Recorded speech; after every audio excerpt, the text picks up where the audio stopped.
Hi friends, आज हम लोग अवतल दर्पण में फोकस दूरी को सिद्ध कैसे करें ये जानेंगे।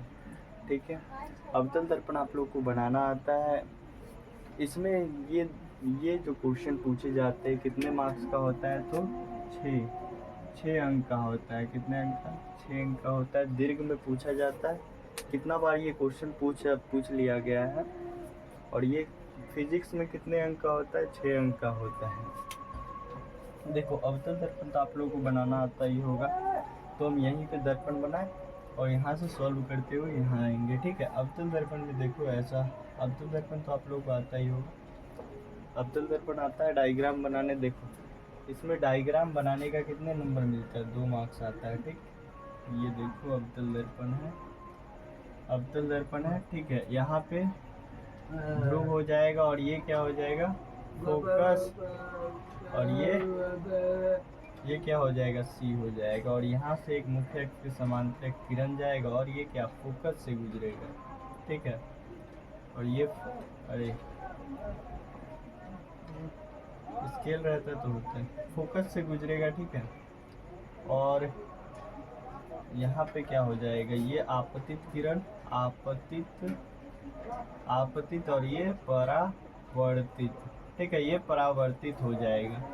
ये आपतित और ये परावर्तित किरण, और इसे हम अवतल दर्पण को m और m डैश से मान लेते हैं। ठीक है, और ये अनंत।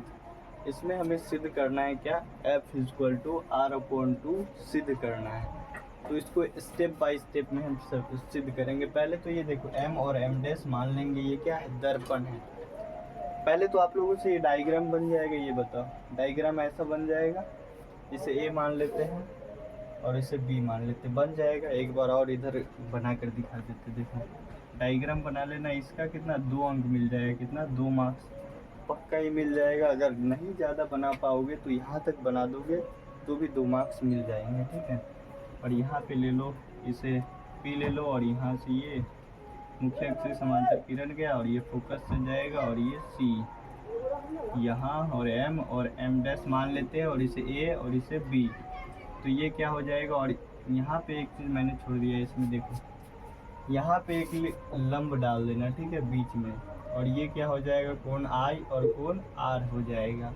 और एक चीज़ यहाँ पे मत भूलना। देखो, ये I फिर यहाँ आ जाएगा। कैसे आएगा? देखो, ये जो पढ़े होंगे, ये मान लो यहाँ 10 डिग्री है, तो यहाँ भी क्या हो जाएगा? ये 10 डिग्री हो जाएगी। ये किसके कारण है? तो एकांतर कोण है, इसीलिए यहाँ भी क्या हो जाएगा? 10 डिग्री। इसीलिए यहाँ देखो, ये भी जेड के साइज जैसा बनता है। यहाँ देखो, ऐसे गया और फिर ऐसे आ गया। यहाँ देखो, ऐसे गया, ऐसे गया और ऐसे आ गया। मतलब यहाँ जो कोण होगा I और यहाँ R, मतलब यहाँ जो होगा यहाँ भी बराबर होगा। अगर 10 डिग्री यहाँ है तो यहाँ भी 10 डिग्री होगा। अगर I यहाँ है तो यहाँ भी I होगा। ठीक है, तो यहाँ तक समझ में आ गया। डायग्राम बनाना आना चाहिए। ठीक है, तो ये डायग्राम बना लोगे। ठीक, यहाँ तक बना लोगे ना, तो हो गया बस। अब चलो आगे। देखो, स्टेप नंबर 1 में क्या होता है कि डायग्राम बनाओगे और इसका कितना? 2 नंबर मिल जाएगा। ठीक है, इसका आप लोगों को 2 नंबर मिल जाएगा। अब मान लेंगे कि माना कि M और M डैश एक अवतल दर्पण है। अवतल दर्पण है क्या? अवतल दर्पण है। मान लेंगे क्या? M और M डैश एक अवतल दर्पण है, जिसमें AB क्या है? AB मुख्य अक्ष के समांतर दर्पण पर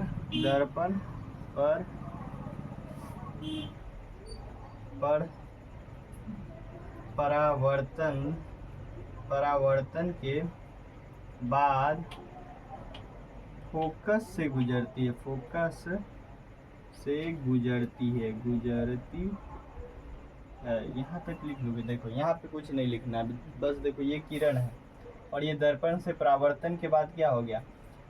यहाँ पे गया और फिर ये फोकस से होकर चला गया यहाँ। ये मत समझ लेना ये आ गया, नहीं, ये गया और ये यहाँ आ गया। ठीक है, तो ये दर्पण पर पड़ा और फिर फोकस से गुजर गया। बस इतना ही लिखना है आगे। और उसके बाद हमें लिखना है कि हमें अवतल दर्पण में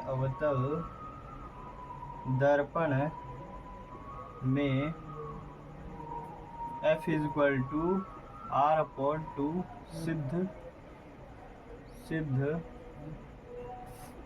करना है। हमें क्या करना है, अवतल दर्पण में F is equal to R upon 2 सिद्ध करना। बस यहाँ तक समझ में आ गया।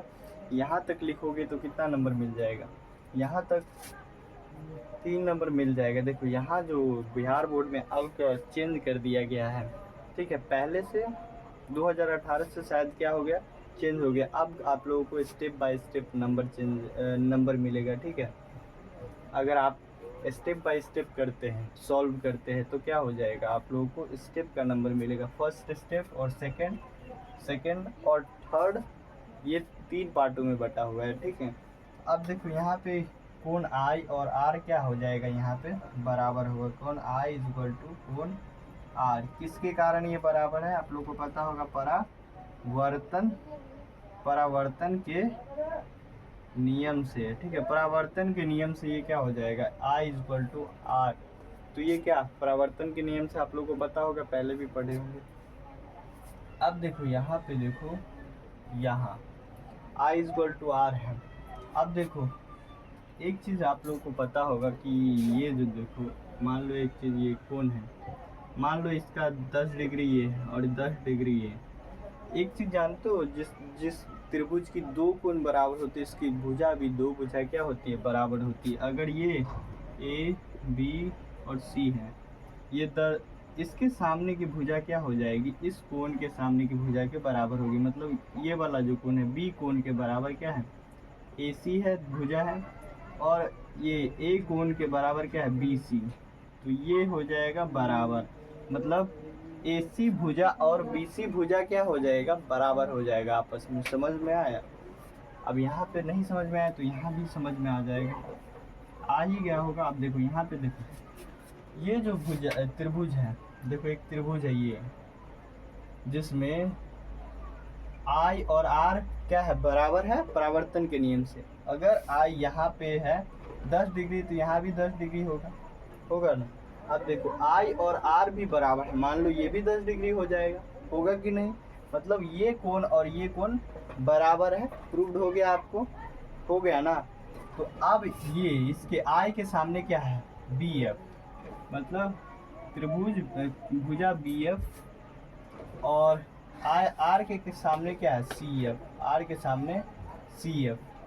तो क्या हो जाएगा, ये दोनों आपस में बराबर होंगे। समझ में आ गया। कोण आई के आगे और आर के आगे जो भुजा है वो दोनों क्या है, बराबर है, मतलब B F is equal to C F. समझ में आ गया। अब देखो यहाँ पे कोण ए बी सी और कोण बी सी एफ, ये दोनों क्या है, बराबर है। किसके कारण, तो एकांतर कोण के कारण। त्रिभुज कोण ए बी सी बराबर कोण बी सी एफ। कोण ए बी सी और कोण बी सी एफ, ये ऐसे बन रहा है। तो ये क्या एकांतर कोण है, जो कोण ये होगा वो भी कोण ये होगा। समझ में आया। तो यहाँ तक समझ में आ गया। अब चलते देखो, अब त्रिभुज, ये देखो ये भी एक त्रिभुज बन रहा है, तो इसमें हम जानेंगे। ये यहाँ पे एक त्रिभुज बन रहा है, तो त्रिभुज बी सी एफ में, अब त्रिभुज बी सी एफ में क्या है, बी सी एफ में अगर आप बी पी के काफ़ी निकट होगा तो देखो ये दोनों बराबर हो जाएंगे, ऐसा माना जाता है। क्या माना जाता है कि अगर बी पी के काफ़ी निकट होगा तो क्या हो जाएगा, ये दोनों बी एफ और पी एफ क्या हो जाएगा, बराबर हो जाएगा। ऐसा फिजिक्स बताते। देखो पी ये क्या हो जाएगा, देखो ऐसा है ना वहाँ पे डायग्राम, ऐसा देखो त्रिभुज है, अरे मान लो ये है भुजा है, मान लो बी और ये एफ है। अगर ये काफ़ी निकट आते आते मान लो ऐसे आते फिर आते थोड़ा सा डिफरेंस होगा और ये कहा जाता है कि यहाँ पे मिल जाएगा। तो हम लिखेंगे इसमें, यही लिखेंगे कि अगर बी बिंदु जो बी है पी के काफ़ी निकट होगा तो क्या हो जाएगा, बी पी के, तो बी पी पर होगा तो क्या लिखेंगे, बी त्रिभुज ए बी सी में, तो बी क्या हो जाएगा, बी पी के काफ़ी निकट होगा तो बी पी पर होगा। ठीक है, तो लिखेंगे बी पी के, बी बिंदु लिखेंगे बी बिंदु P के काफी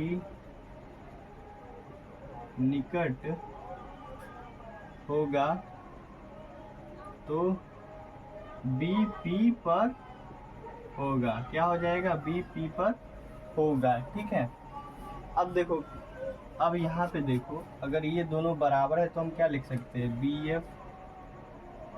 F is equal to P F, समीकरण 1 लिख सकते हैं और इसे 2 लिख देते हैं। ठीक है, और समीकरण यहाँ पे 1। ठीक है, यहाँ पे समझ में आ गया। अब देखो, अगर हमें पी सी ले जाना है, पी और सी को लिखना है कैसे? अगर पी और सी, पी से सी जाना है, अब लिख दो, अब पी और सी, तो यहाँ पे हम सी एफ लिखेंगे, सी एफ प्लस अब पी एफ लिखेंगे। क्या चीज़?